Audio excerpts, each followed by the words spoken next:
Profesör Doktor Bayram Murat Asma hocamızın kayısıyla ilgili biliyorsunuz uzun yıllardır Malatya'da önemli çalışmaları vardı.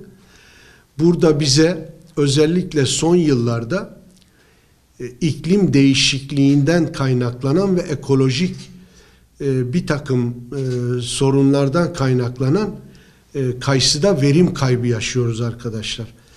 Bu verim kaybıyla beraber de özellikle bir aşıda, yani kaba aşıda bu yaşanan verim kaybının mutlaka bilimsel olarak araştırılıp kayısıda yaşadığımız bu problemin ve sıkıntının ortaya çıkarılması açısından bir çalışma yapılması gerektiğini bizimle paylaşmıştı. Biz de konuyu Kalkınma Ajansı'yla Mehmet Bey'le konuştuğumuzda özellikle Malatya kayısının ekolojisi ve iklim değişikliğinin kayısı üretimine olası etkileriyle ilgili bir proje hayata geçirmek için kendileriyle bir istişare ettik ve bunu da sonuçlandırdık. İnşallah bugün de bu projede özellikle sonuca gidebileceğimiz bir protokol imzalayacağız.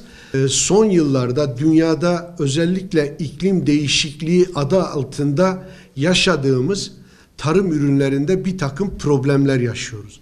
Malatya kayısı da son yıllarda Malatya'da özellikle genel anlamda bir verim kaybıyla beraber özellikle öne çıkan kaba aşıda önemli miktarda bir verim kaybıyla karşı karşıyayız.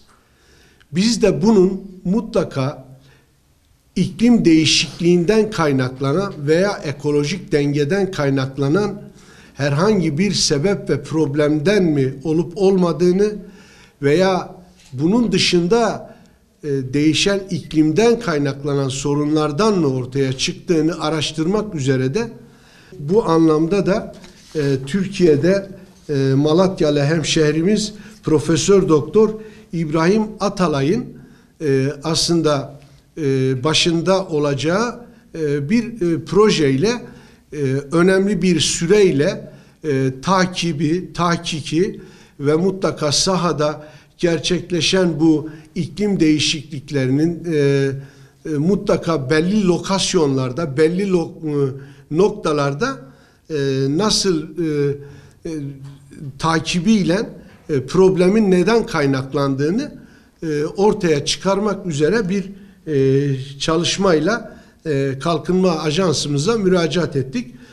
İnşallah yakın bir zamanda bu projeyle kayısıda yaşadığımız bu verim kaybı ve kaba aşıda özellikle yaşadığımız bu sorunları ortaya çıkarıp bununla beraber de tedbir almaya çalışacağız. Bugün Malatya Ticaret Borsası'nın çok kıymetli başkanı ve değerli temsilcileriyle yine üniversiteden hocamızla birlikte Malatya'mızın en önemli değerlerinden biri olan Malatya kayısısıyla ilgili önemli bir işbirliği protokolünü imzalamak üzere bir araya gelmiş bulunmaktayız.